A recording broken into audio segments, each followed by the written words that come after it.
العلماء ورثة الأنبياء، والأنبياء لم يورثوا إلا العلم، وعلم نبينا صلى الله عليه وسلم هو سنته. بسم الله الرحمن الرحيم. إن الحمد لله نحمده ونستعينه ونستغفره ونعوذ بالله من شرور أنفسنا ومن سيئات أعمالنا. من يهده الله فلا مضل له ومن يضلل فلا هادي له، وأشهد أن لا إله إلا الله وحده لا شريك له، وأشهد أن محمدا عبده ورسوله. أما بعد. نعم، أولو لبنشا ونكاسمو يولوني مناتو لكشي عمدة الأحكام من كلام خير الأنام، وكان أحاديث نيو باب الأذان شيشي ناولي أكشي لكن أبواب جيني في عند كتاب الصلاة. نعم، وكان حديثني أبو جحيفة وهب بن عبد الله السوائي إك أتيت النبي صلى الله عليه وسلم وهو في قبة له حمراء من أدم. إك أتى النبي صلى الله عليه وسلم إنه بمنا النبي صلى الله عليه وسلم قبة وهو في قبة له حمراء من أدم. قبة مي إنك قبة أفي ني كجي أدمي كاكي أدم هو نكا نو يجمو أديم نكا أكي أديم ناتوجي دابي أديم قبة نوجي تنت ني أديم نوجي تاتو تن skin, animal skin koloe wolo na daile to na ke leather belt ke skin na daile ke fi adai skin atola ke shin adim adale na ke fi na kan chue na ka wonu shilo. Nam heni shin ni wienoji ni akia ke shin wa alayhi hullatun hamraa. Na nabi sallallahu alaihi wasallam hulla wa garment ko hamraa ni echuji nana achon e bie ne noji anabi sallallahu alaihi wasallam egu akenu e bawo atale yellow. Okay, egu ake nu bawo atale yellow alo e bawo atale chulu shimo e what about ka atale to bini mala isa ke atale na flomi ke bini aflomi ke diji ne alo ke ye jine na ke red e flomi anabi sallallahu alaihi wasallam halal ni anabi no ko atwan ke hamraa ewo atale ne echuji yemi eto be ni wo bi e ko akashi no ni ne chulu yemi ake so le da bije no eko ni eshi no wa wo ko jan alo no ko ba do sha ke o ken so le no jino na anabi sallallahu na mo we no chwan ke atale na ke red e flomi na anabi egoji ni fen ba fe etulu gon no shike design keke ne yemi efe no ko halal ni because a kenklen anabi so e tente akemi ni red yemi echuji yemi na kano hulla ne wo no hamra no echuji yemi qubba mistakenly for jubba naga wannan shilo. Naam, banya ka jubba. Naam, wa kan ahadith ni yo adhan shishi ni imam al-Maqdisi al-Jama'ili al-Hanbali ike bayane ke wolo ne umdatul ahkam min kalam khair al-anam ni in ka shi mafon ni mache woji kome na ba wa ni wonu ne ke adhan ne the concept of adhan ne shishi ojogban wolo kenklen wo ba ko noji sahihu fiqh sunna ni imam Abu Malik imami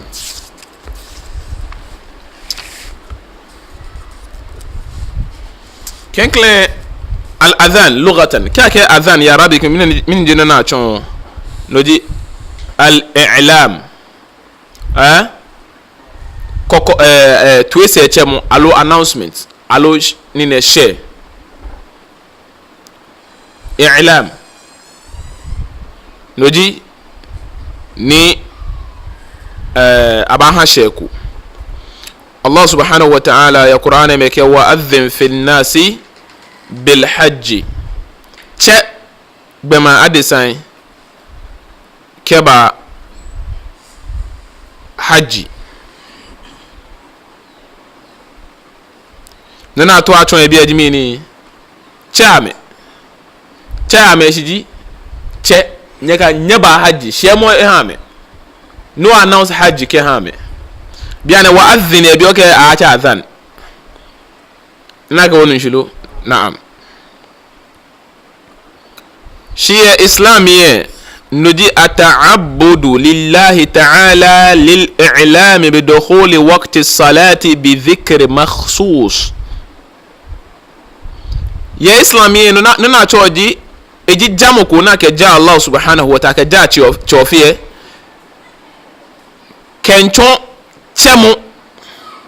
كجي سولمو بي إشي ni atون وي موي alo kanfo موي ni sana kanfo yeneke chemo nemi nike ake iqama huwe ya rabi kwina na to na choji aje e masdara jimini nke masdara bi ake kunose ke amini madimi iqama e masdar jimini aqama ishishiji aqama shay noko eteshi idha ja'alahu mustaqiman kajina kaniya domoshi wonu shi ni arabic mele yamini pi kake aqama alo iqama shidamu aya shidamu ko kake shidamu nuna to akaka ashima shiye edamoshi ato atwa ke mini etashi edomoshi ni aya ekwo mo kwa ke damoshi ojugba nuna eto eke boji mini je no domoshi neke ogwana je mamoji to atwa ke mini samohi ojugba wana shidamo mino oni wa Qur'an ni wakashi mini wa aqimus sala ya bia ne eke wodo moshi waka wana je do moshi ya solemo mi to shanga mi wa fe mini wasawahi ya solemo mi en mini wasolele pepe bonisa ene iqama jinu ya islami huwa noji ata'abbudu lillahi bil qiyam lis salati ya islam noji jamo ko na wakaja gbenunu wa chon wakaja nyumo mini gbenoji no noji no ba domoshin keji wo ba soliye wo ba domoshin ake wo mo ba janyumo eshiji keji be se na ba soliye be na ba cheme ake nyeti ashin ba domoshin na janyumo noji na tala ke mini iqama nyeti ashin ba domoshin ne janyumo bil qiyam lis salati wash-shuru' fiha bi dhikr makhsus ni islam we chon islam lai chon yue mo ni sana yue ne ke iqama nemi bien wonu iqama ke adhane ishin ye arabic mi ka gbane ye islami ken kleno bi fadail al adhan adhane esenamoy alo jomoy ke agboje ni adhan hier النبي صلى الله عليه وسلم عن أبي هريرة رضي الله عنه أن يوم كجا أبي هريرة كاكشين أن رسول الله صلى الله عليه وسلم قال النبي صلى الله عليه وسلم كاكشين إذا نودي للصلاة أدبر الشيطان كجي أتى أذانه كالشيطان إتشوي نني إتشوي جا كجوفوي كاب إنه أذان تشوي بالشيطان جوفوي وله ضراط حتى لا يسمع التأذين ناكا نكاج بني كندي تشيتوي اكندي بي تشيتوي بنا فيني اكانو اذاني فاذا قضي النداء كاجي بمنو تشو اذاني او تشي اذاني تا اقبل كاكا كويسيبا حتى اذا ثوب بالصلاه ahun ke ashi bena fe at-tathwib no jimini na cha be jimini iqama no ka cha no adbara ka jofu hatta idha qada at-tathwib kabi agba tathwibina aqbala ka be ko shaytan jinu hatta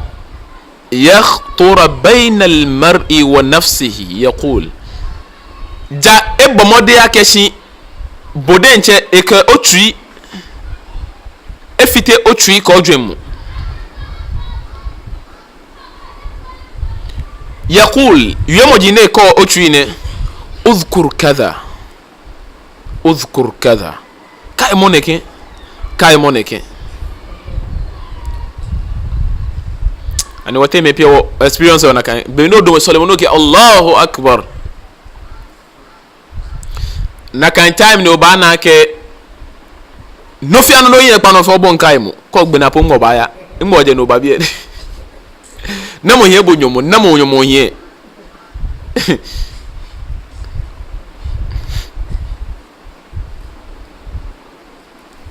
Irake اذكر كذا كاي مونك لما لم يكن يذكر حتى يظل الرجل لا يدري كم صلى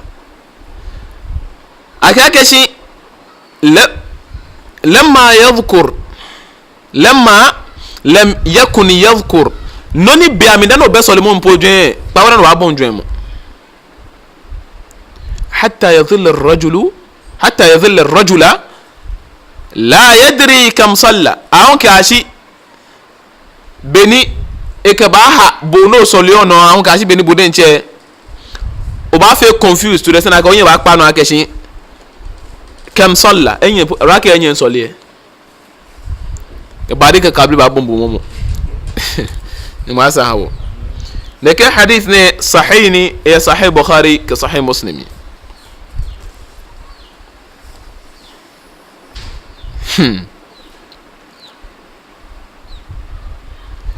النبي صلى الله عليه وسلم كجاب أبي سعيد الخدري نا النبي صلى الله عليه وسلم قال لابن أبي صعصع النبي ابن أبي صعصع كشي إني أراك تحب الغنم والبادية فإذا كنت في غنمك أو باديتك فأذنت بالصلاة فارفع صوتك بالنداء النبي صلى الله عليه وسلم ابن ابي سعسع كشي ان ابو كشي اسمو تاتولت نوميا كنكلا اسمو غنم نوجي شيكو لويله توك غوانتين كومي اسمو كولويله نيجي توك نبي نو اسمو له na gbene ho اسمو akrowa اسمو ni o ya shonshon no kamera na me aye ni alo no ya hu ke nibi شي فإذا كنت في غنمك أو باديتك شكاجو يومومي ألوك ويوكو لاتني وكلامي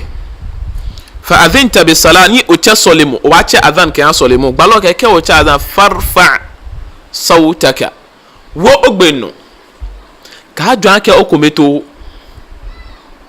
نو أذان لبو واتش واتش الله لكن بكو كان أكو لايتن كي واتش أذان كي كهدو عنك الله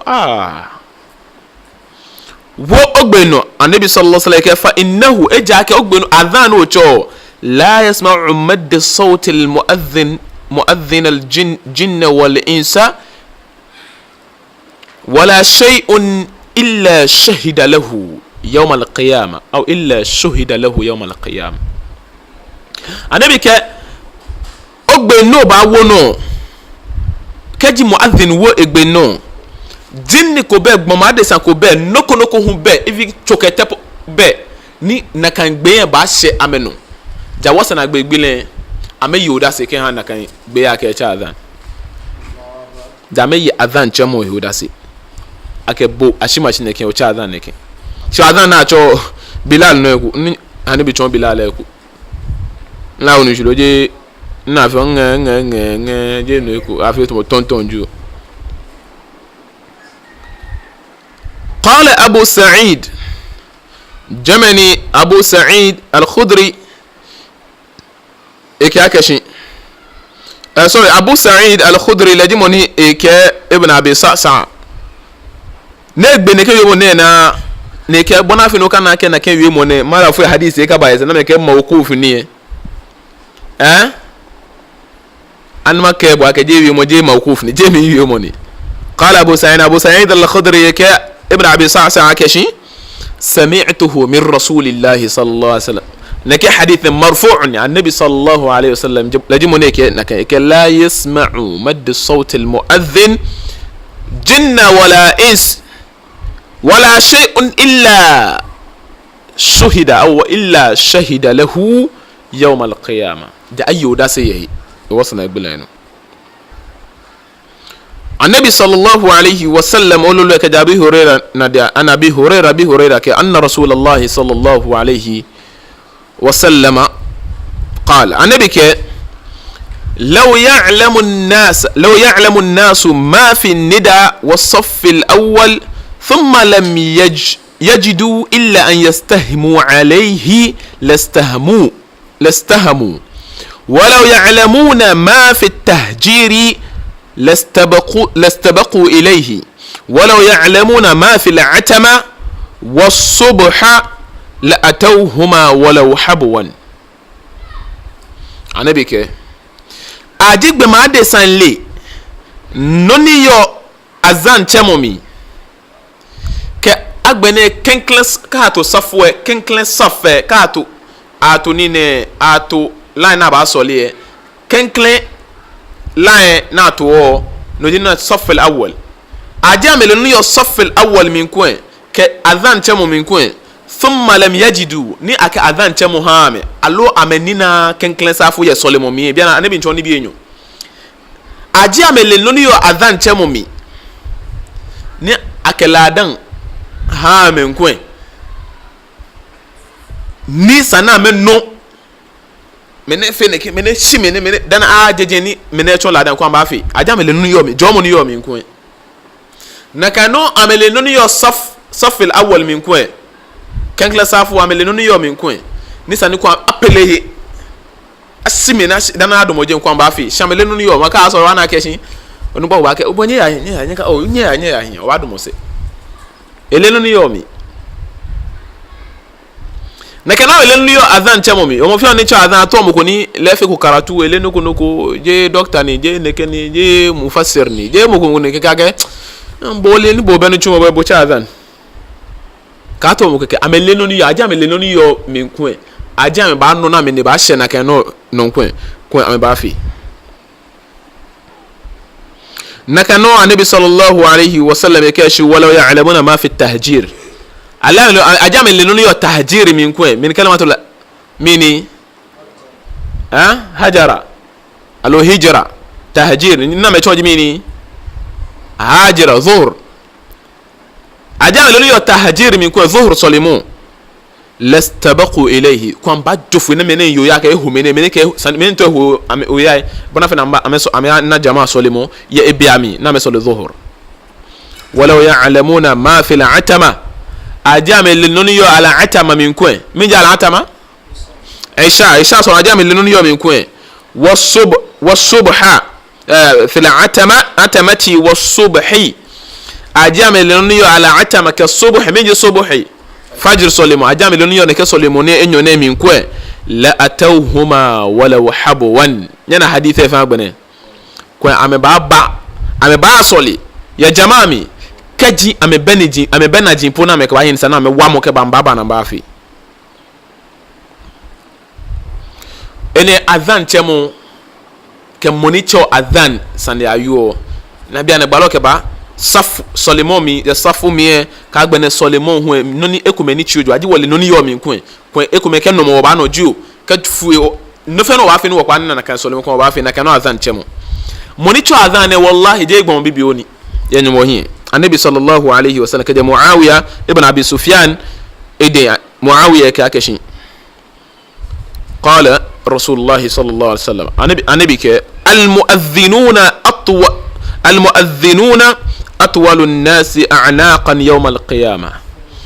أكا منيتو أذاني مؤذن سي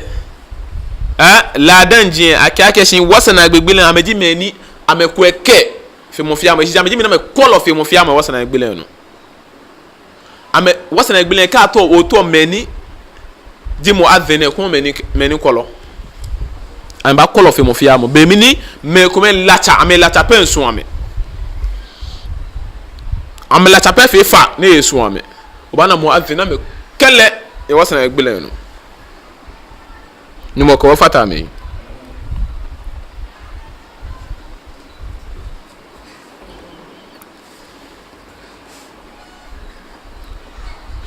النبي صلى الله عليه وسلم كجا عقبة بن عامر إيدي النبي صلى الله عليه وسلم كي عقبة بن عامر كي سمعت رسول الله صلى الله عليه وسلم يقول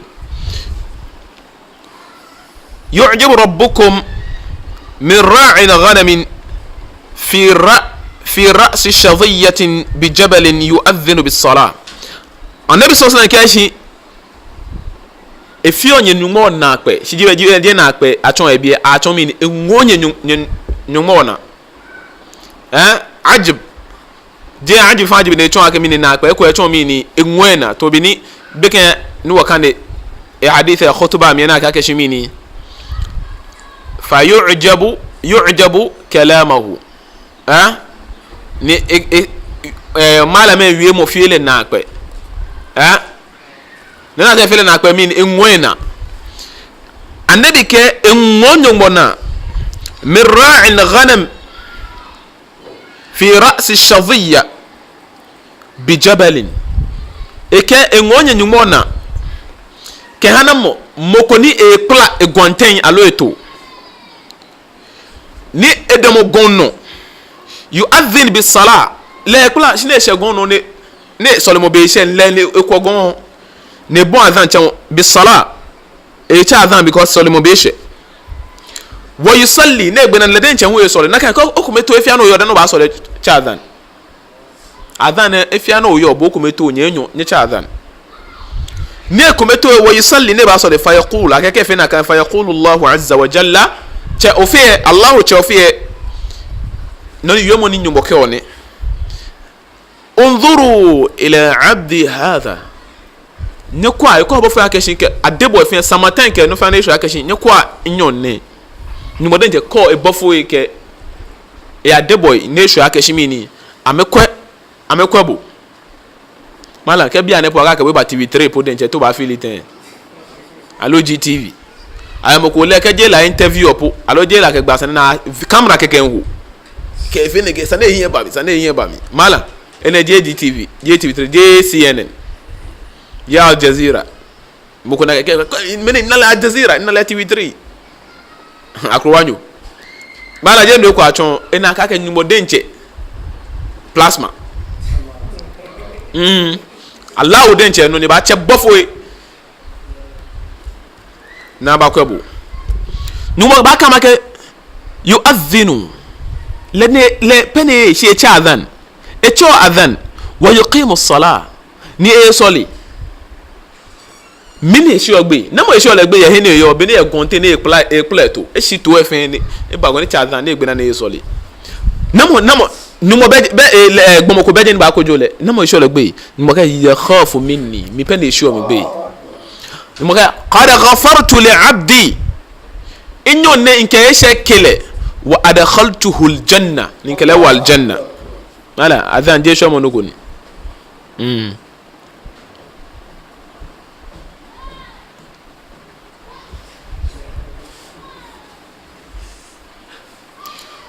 ene jomo ni adhan here jino wasole mo be she no ba sole magaro inshallah wasole tan keke wachano inshallah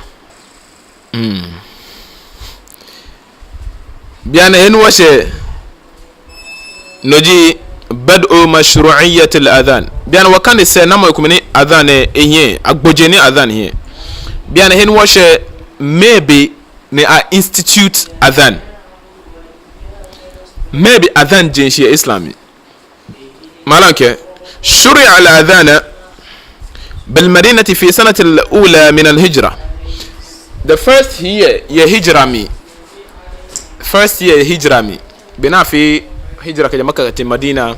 نكان year من أبون أفيبو يا إسلامي after 13 years yɛ Makka na ahyɛ Madina na abɔn afiibu kanklan yi a bɛhyɛ na ahyɛ Madina na ama masalachi etan ni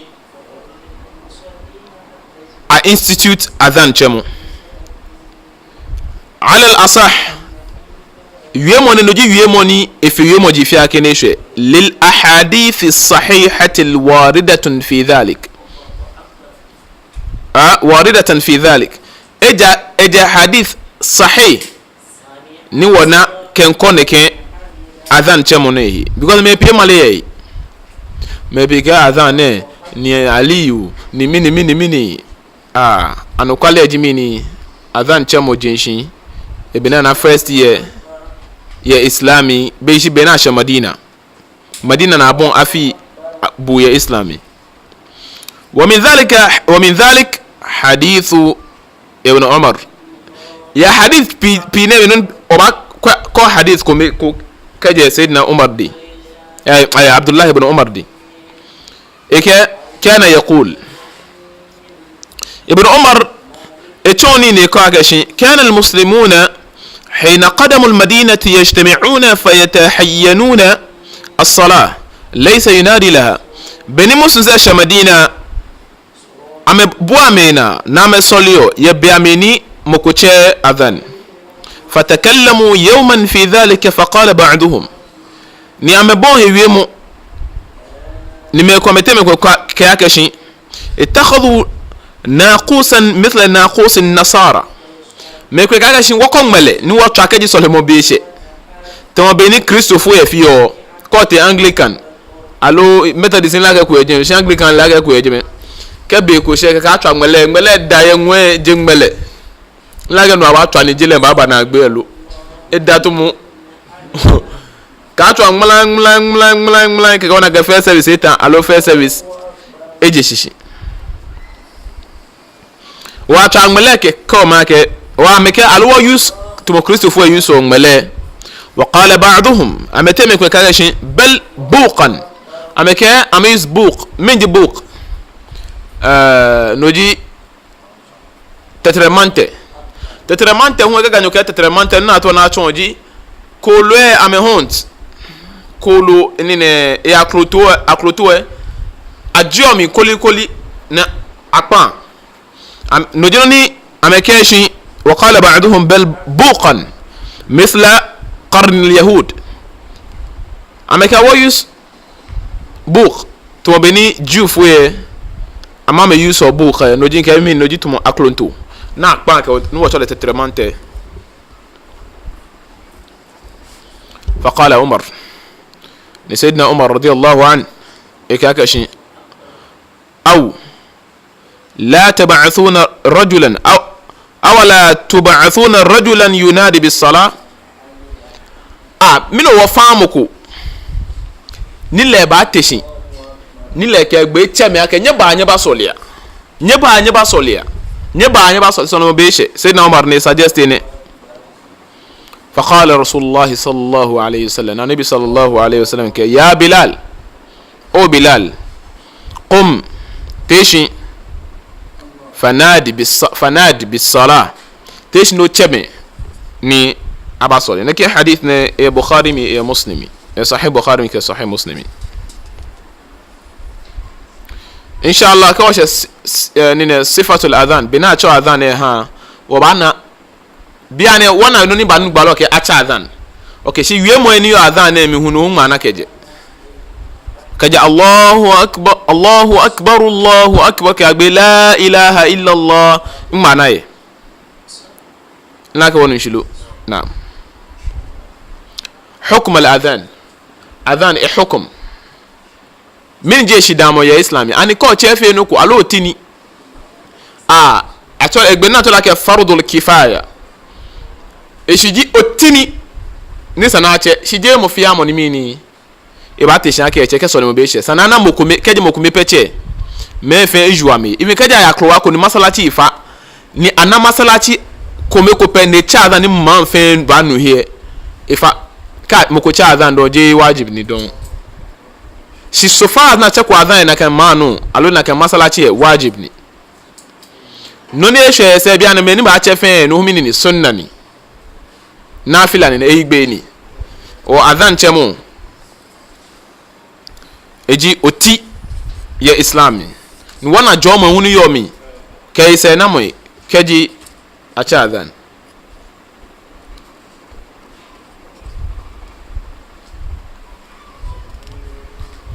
wana hadith question is not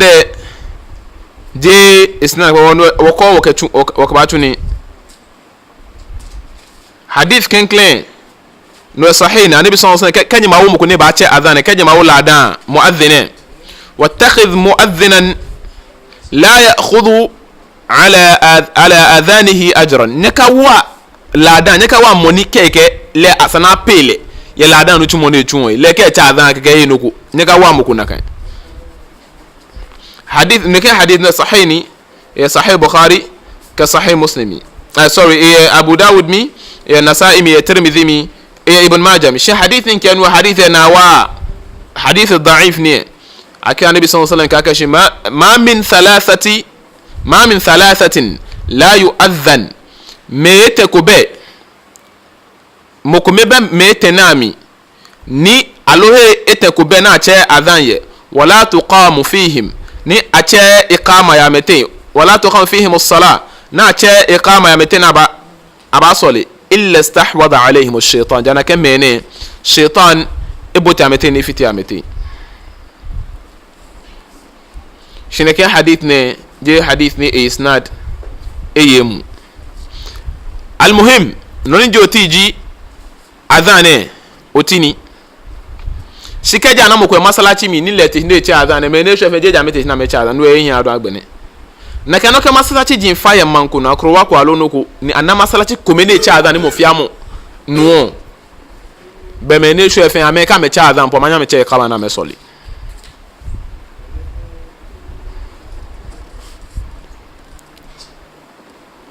na kanomo ko ne fangba alo nyem fangba ni solo nta me hye bo saninya cha adhan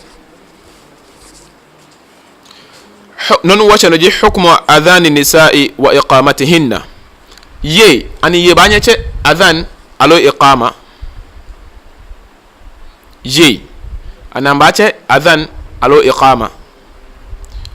ano kwale ji ye esa aka kaisha me ba wa me ladan na ma me cha adhan shimoe keji amebua amehina na ameyeheku ameyafi meeting ju ameyafi mini ju ametekpe ko na me suna ju awre ju ameso na me din solemo time ehye mokome banye eteshin ni eche adhan mokome banye eteshin ni eche adhan ke mokome elidi solemo ameche kama keke amelidi solemo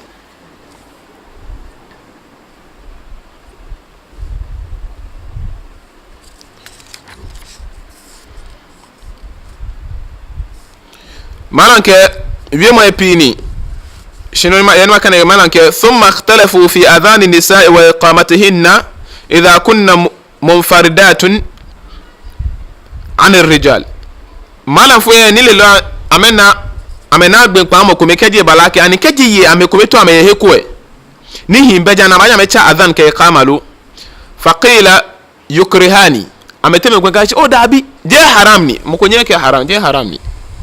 noni gbalo yeji laysa ala an-nisa al-adhan wala iqama gbalo ke shi ebayano akan ba cha adhan alo iqama nana acho yeji je wajibini ya meno je otini ya meno wa mukonyeke haram ni nana mekeji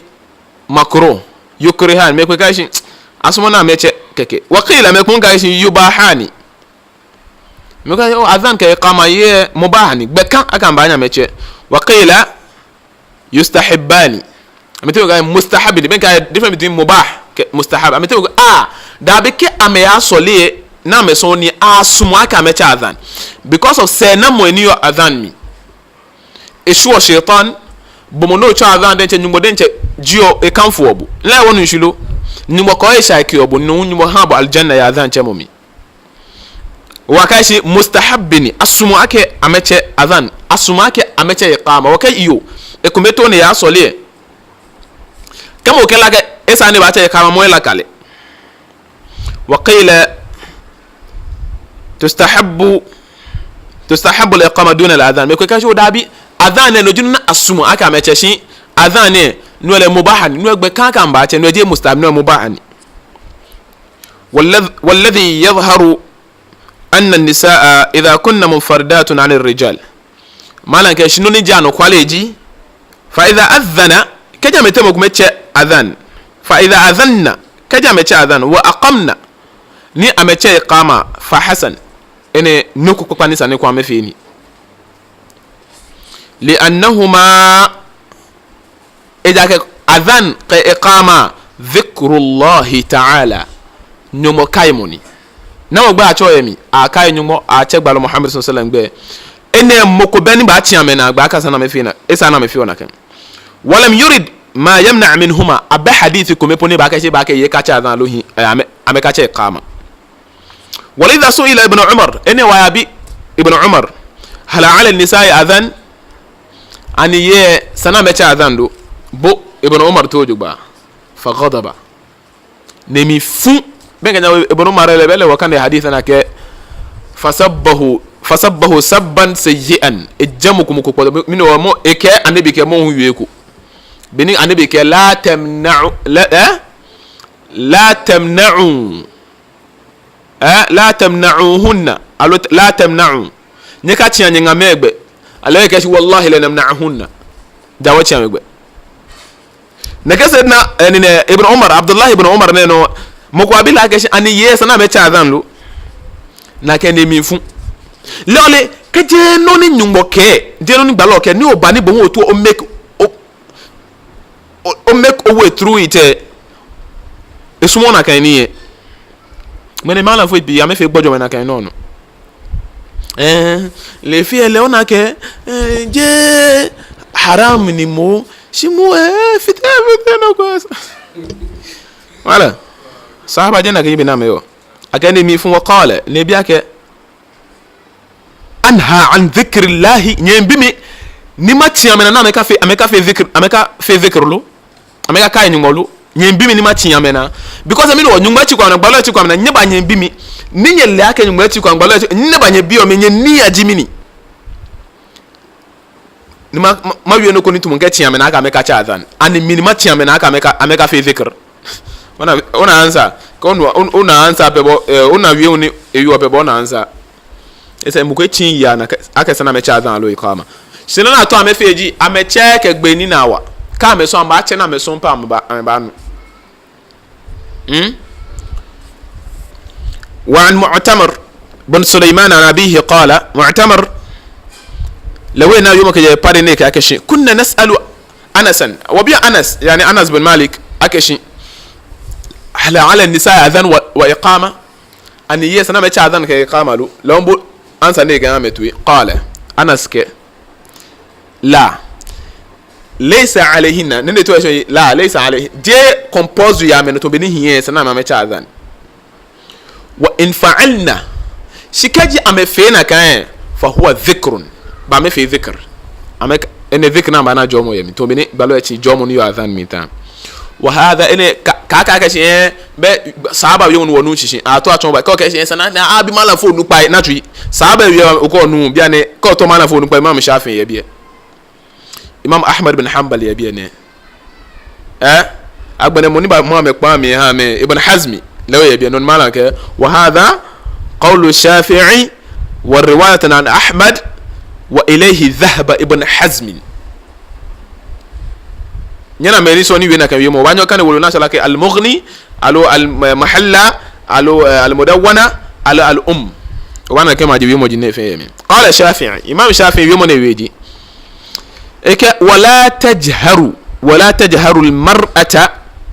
ولا تجهر المرأة بصوتها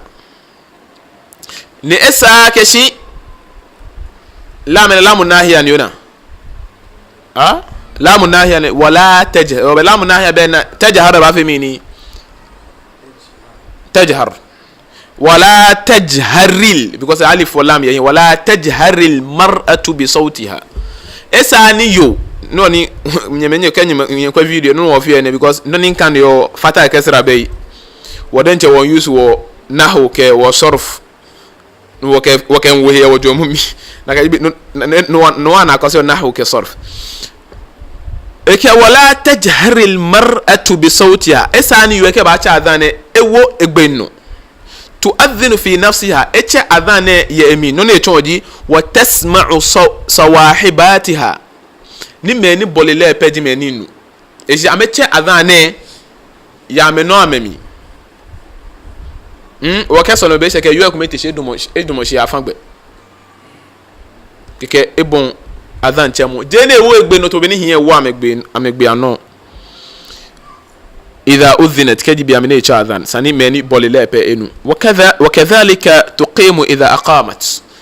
nakano kamete sina mba so le jo ko etishin kekele che iqama naam kama al yamina kan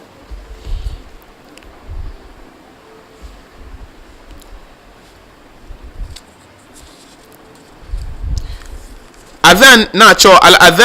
adhanu lis salatayn al majmu'atayn kati ayata solemo enyo ani fe ko jacha adhan e hamelo laka wonu question shilu eziji waacha dhuhr ka asr ya dhuhr bi amalu ya asr bi ida ke wasole taqdim alu ta'khir ani jaacha adhan ka solemo enyo fe مالك إذا جمعت الصلاتان في وقت إحداهما كجمع العصر مع الظهر مالك كجي بلاك أتصل موينو ثم بنا أشا عصر كظهر في وقت الظهر بعرفة ثم نكاش عرفة أنا أشا أك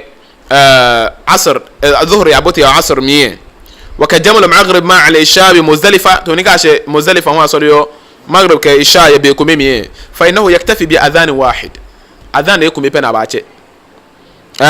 ويقام لكل صلاه باقامه لاقامه على باچه فين كوكي اقامه كما فعل النبي صلى الله عليه وسلم وسياتي في الحج تو بنا النبي صلى الله عليه وسلم في كجا وش حج نو ديسكاس حج انا كان حديث بابا وبهذا كاجو ان حديث نو ونوشي كبو فلا كان يزونغو امام نوشي بوتوي مكمنوشي نام فيامه قال الجمهور وبهذا قال الجمهور ان يجي بني الجمهور malam fuye fe ke imam malik imam shafi imam abu hanifa amejin nakajibi na mefahami wi khilafan lil mashhur inda al malikiyya meli pena me amepene na gano aga fe gwa jacha adhan di malikiyya biye amete me pia me jacha adhan min annahu yu'adhdhinu li kulli minhu amama ka fe gwa jacha adhan shanu kwalo yemo jimini anabi sallallahu alaihi wasallam e cha sole moyenyo ne sole ye bia me ni mini acha adhan shukumimpe na acha iqama ke an sole moyenyo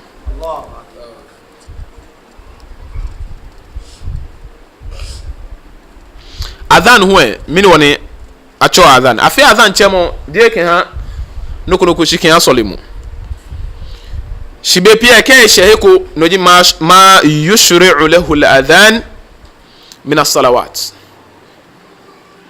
adhan chemo afi ke ya solimu shi aya nibi kumo ke na kan nibi ebe she acho adhan ni je solimu bi amini ni ma chon be ni acho na kan adhan e ha نجي هنا مولا ولكن كيف يعلن عن الصلوات التي لا أذان لها te aya sole moye kome nini wo acha adhan aya sole ko asola acha adhan apart from 5 daily salate sole ko bena acha adhan don dana sole o bana me ko ka me asole salatul istisqa sole moni acha o bena ba sole bona fi ninu ene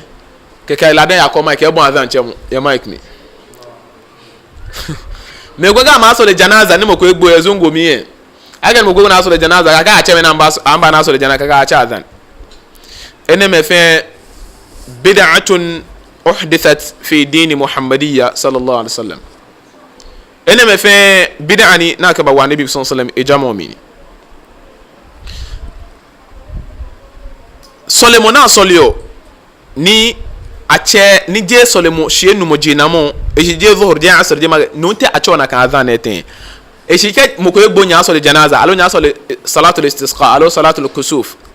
alo khusuf tenyi ba cha adhan eten ache Allahu akbar Allah no ke o ko mic alo ya dum gon no ba che adhan no pe o ba bo peji as-salatu jami'a as-salatu jami'a as-salatu jami'a ina adhan ka jwa me na je wa ko ma Allahu akbar Allah je na ko ba fi as-salatu jami'a eno na kan yibe ni acho wallahi ko ya ke sin o bo ni aboti akrowajin ke acho me ni bi ko because akrowajin ko te malam boden je ke bida anyo jibo ke boden je no ya ke ami nche le bida po ni de ngabo wote maulidi ko ni bida biya ku me no amene ya me shock ha bida go na afi amene ya me bida anyo me ke oh wannan de amega nele ngona wa she go boju anaga ibo nche bida ole wana go jasma ahli sunna jiba suma wate wage wa akwa gashi maulidi e bia na ngba ehye journalist report e kumenu wa na ajinu bida anyo ke enele leje ele na ga onupa yemi wallahi sana wona ya cross wona ga ya cross na aya chon akeme ona ka te akrowa be je hie mo pe ahie oyi hie mo ahie na ke bua mana na ka me reason wona aba na ke aheli ameshi shika gbe na ke ajawo ma te ka ke akemanche me atashi manche me ke imam sa ka ba atashi ke wolo bibi oku na ahia ke alo bore nti danya ba nyam na pamphlet ne contain ni bi ko meni alo bore ka mala fonyo pana ku de nchenye teje ni pana je pana ku ne ya ne exercise alo wolo ko ke ni bi fe ni ya no ejen ke jot fe down ni bi ne na ke ene bida ko ni ha ma ke ba shen ma pamphlet no ke esen ke ete na ka ma ro lenche ete aloka te the next trip ke ka atala shen ke manche me ke imam se ke ni bi ke ka fe mi ni atwa ame na ka no ke adagbe ke bi na mele horofu le jaya ke ye na mele haila ke ne ka atwa ame obina ko shonye ko na ke mi ni o ha ma kani shiko te ga no afi wazi ulaika humu zalimun Christophe lami bitijani ko gbe na fe ko gbe na go te zina ehi belo la zina wala mo ko le girlfriend chale onu na ya ke zina ehi se ye girlfriend ke zina ehi chale be zi girlfriend ne ga yo ke chale onu ele ko ne ke chale e zina ehi mala funye chale me ne ma gambia ka me am sure pa e ke girlfriend ele ko ga no e gbe la chale me ne wa ze je izini wana ke mo ko hwe lena asma zina ehi shenye ba fi how many days benjo aga chele no yin pa no ga twa kende kende ngboyo boje mo nyinye wote wazi na ga shi zinahi o benu le wazi le be wazi ni oge no te oni chomo jino ni yamala inshallah nyuma wale wakati ni wa as-salatu jami'a ndujino ni acho na ke bi na ba ke bona afi na ke bu amana eshiji kesa na ko ba announcement ko ato aha ya kuchukumi Islamic community komi alonoko e ba ni sana ato abo amusin sana je na ba ko ma gba cha azan to be ni wona I zongoji ami la ke nyete me gonye ni wona ka zongoji ke na ka no ko e ba mo ko egbu alonoko azan na mecho alo sana ko e ba na ato abo amana e ga mencha azan as-salatu jami'a acho inshallah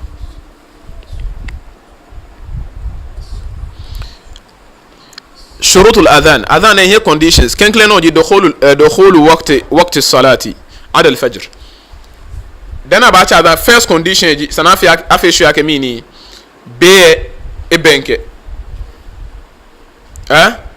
ب إفهميني إبنك إيش يجي كابا صار الظهر إسانا أشوا أذان الظهر شو كأسر إسانا أشوا أذان دني عصر شو لا وصل واتشومو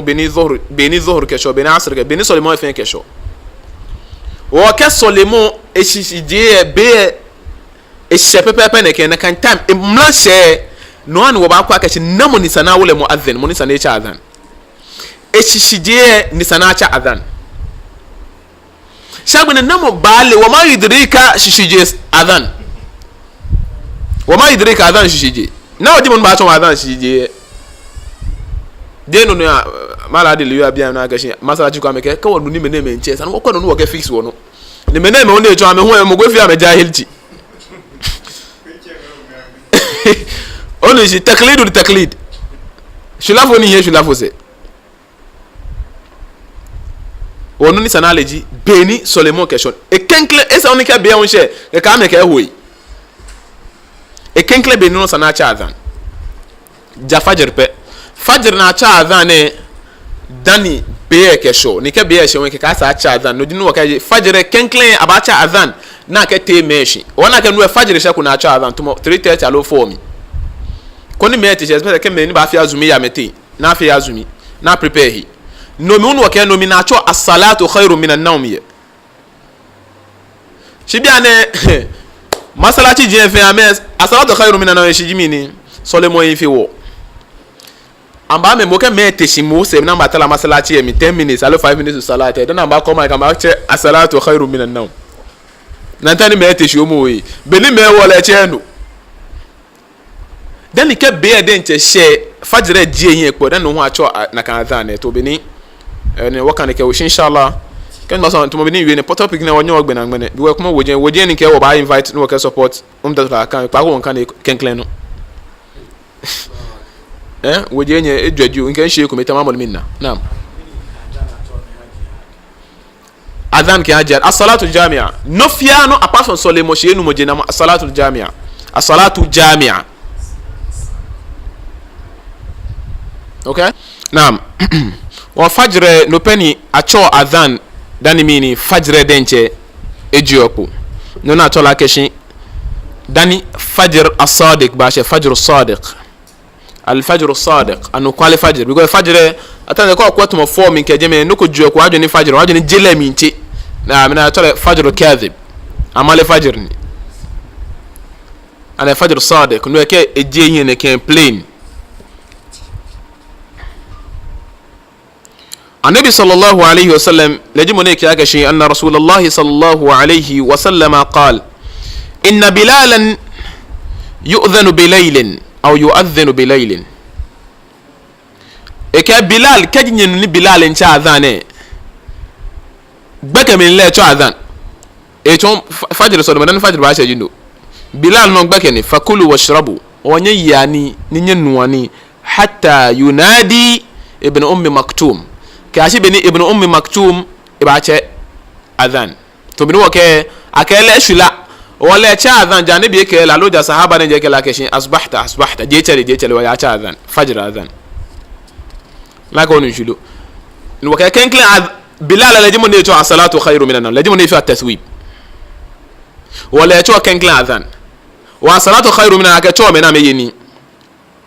gbeke mi na to bia na nko kwa obi am gbeke mi am to adhan na meka ya meta salatu sha pa ni yeli ama ma salatu apa ni yeli mu bebe ni bilal no gba lo ka gesin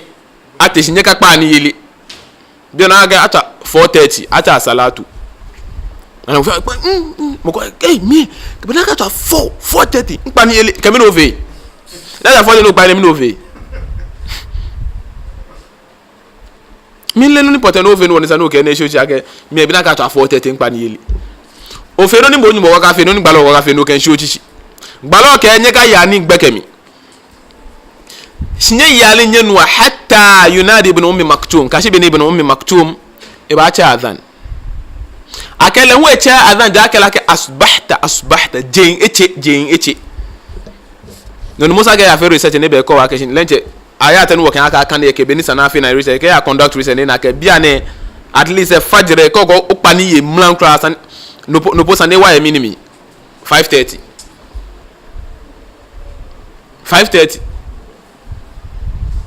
wana moko ne ba ni na butu mo 5 minutes onunu mala acha salatu no ela acha salatu sunna mi salatu hi wote shini ye wo me no ba yini ono bo ni ne cha salatu pa nganti mala no allo ye wa salatu bilal cho ne gati o mashi nyonye no be anya cho mo nyeke asolio no na ga solo no ibn ummi maktum no wana ke ba adhan enyo bilal cho ko dani no ni gbalo ke no ato e bi mi ni bilailin e cho eno ne cho gbalo ke fajr was ejiji acho adhan dani fajr den je mi ni sho dani ke fajr e she ibn ummi maktum lewe acho no na ka ba solo den cha gbene no ja ke she qala wa kana rajulan a'ma akay ibn ummi maktum shilafuni la yunadi eche adhan hatta yuqalu lahu ja akela keshin asbahta je chale ne ke hadith na sahih ne ya bukhari ke muslimi maana ke fa yakunu hadha al-adhan al-awwal akana ke kenkle adhan ne ni bila cho li ajli iqad achona kan adhan na ke tema shin yewomi iqad an-naim akatio moni washi li yata'ahhaba lis-salah bona fi ne prepare ne ba soli e prepare jemu e prepare lenche ke eju e sheda leje na ko na ba soli fajr maana ke ko blobo fuse wana o te sujud fi angbele ko jo benyu mododon o soli ni o soli la de we imam e we ncho no ke je sujud bo wo yin no mla agbogugo mi npaji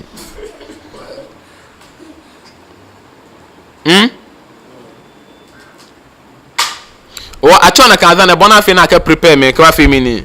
ke ba soli wali radd al qa'im bona fi moni lahu eteshiomo له اكوس المجتهد الى راحته ليقوم الى الصلاه الصبح نشيطا بنا في له prepare بنا في ni ese jomo heke enofia no he spiritual ni aspect ke enofia bana ke ba soli be mi ni nashit ni jemo gona tele ete fa ni ba soli pa go ya fi alwala e wo fi alwala ba soli biraga salama assalamu alaikum ke mi ni etole shika atche kenklan adane ehani mi ni ko teshimlan ke ko na ke bina ke solomon ba ke shobu den cho ya active wa ke lebi no yin ni wal yatasahhara in kana lahu haja ni mama ya bien inshallah kan ma usman next week o ba chano bona fe ni moni lahu e ba fi azumi lahu ni ay suhur ila siyam wal yatasahhara in kana lahu hajatan ila siyam bona fe ni moni lahu ya azumi fi mu enye eyeni ke hazumi kama fi hadith ibn mas'ud to mina naka je ibn mas'ud ne ke anna an-nabiy sallallahu alaihi wasallam qala ne ka annabi sallallahu alaihi wasallam ike لا يمنعن أحدكم أذان بلال من سحوره نكاني بلال أذان تشيونينا ينيلمي نكاني تشيونينا كبلال تشاذان كوكباني يلي إتا صلاة كوكباني يلي فإنه يؤذن بالليل because بلال كي تشاذان بكميني ليرجع قائمكم ويوقظ نائمكم بنا في موني eteshine efe no conclure ina ke solomon ebon benkemu keke ekuese keke moni le hu ekashie le efe mi ni eteshi kona ka ofe no kuna ke biane ache azan ne besa mabon prepare mo ke ha solimu ke ye ni ye sanima ye moni wo hu keke eteshi ogbalo ke nyeka ni bilal azan ne chionye na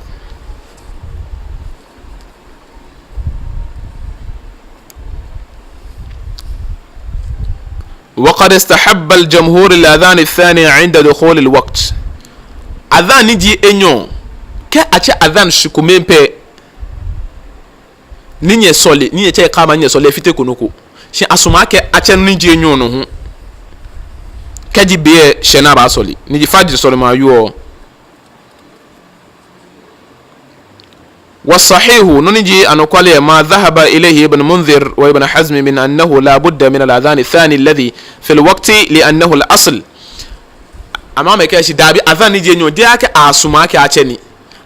دو أك سناتي تو بنا النبي صلى الله عليه وسلم institute نكاجي بني سناتي إذا نكاجي كاتشي فين كاتشي فيكيو بيامي يوكبا أني كافيل إنك مستحب إنك كافيل إن سنة مؤكدة إنك كافيل إنك واجب يوم يمينك bene yola ne bi naka time ashile naka ibn hazm ele to benye nkenye sanomo eyefo وقد قال صلى الله عليه وسلم نبي كايش اذا حضرت الصلاه كجي صلي بي شي فليؤذن اي انا اذا حضرت كسل بي شي كسل بي بنكه فليؤذن اچاذن وانا غبي انا شي كفجر اي كنا اچاذن كبي هون شي ابا فيميني ابا اچاذن بالوني كفل لام يجي لام الامر فليؤذن اچ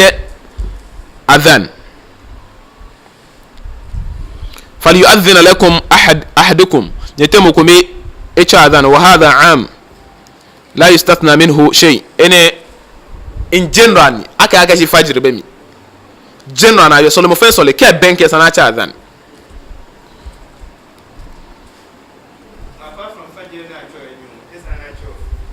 na solo mo ko be nyo fajr e ka she juma wana me go me cha adhan enyo na acho aga ko menu ake heli mashi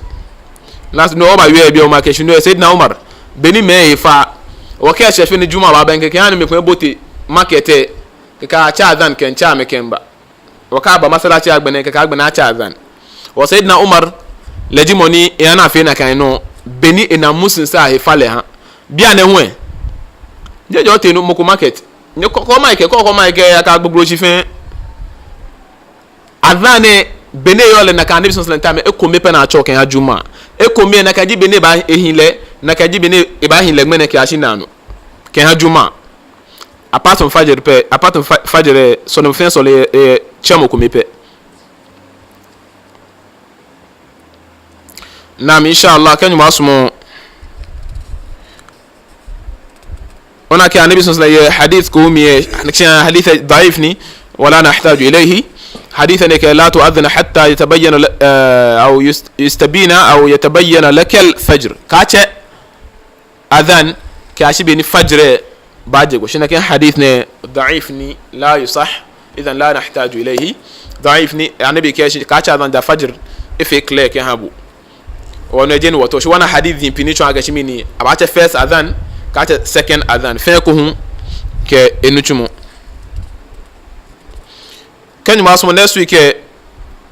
o ba cha no niya na ke cho adhan ka gbene wie moy niyo adhan e chemomi ka gbene moni le hu ni enu na cha adhan e ka gbene beni adhan e chemo eyole ka gbene ni fajr adhan e nchani achole as-salatu khairu minan nawm ni inka shola ke at-tathwib ani achole first adhan alo second adhan tomo ni me piton no jino ni nka ni wi akeshe me bia me chole second adhan mi no ji tomo ni me piton no na ka akeshe mo go ba bia ne ba ka akeshe mala te ba le te ni fia he adhan ni asalatu we second adhan mi achole te nye chole na tu mala be nyo fe hu nye masaji e go be na fi karatu e bi epe we ko be na ba na ye na no kwale kan jabie wo ko to na akeshe nengba no kwale kan no bosa no ba feji ani beni nyefi o anabi ni kenye felu no jeno pe ogba yo shiko ba no keshi mo fi ole ne kan won fi le na kan oho mo fi am including bodin je bo won le akeshi o kase ni no la ke mo no ko bo ke yo le ne kase oni bi no ge bo amba ni no na awon me kase oni o no ba heshi bo ko ba ka ge bo che ni alo ne kan fi ole mo ko ka heshi mala te ba fete no wa ke le fi e je islam ni e ye bi amina fe ne chehun ne te gbe na gaje shi o te wa fi to gaje islam ni e ga na fe ni ne che wo bi ane cho islam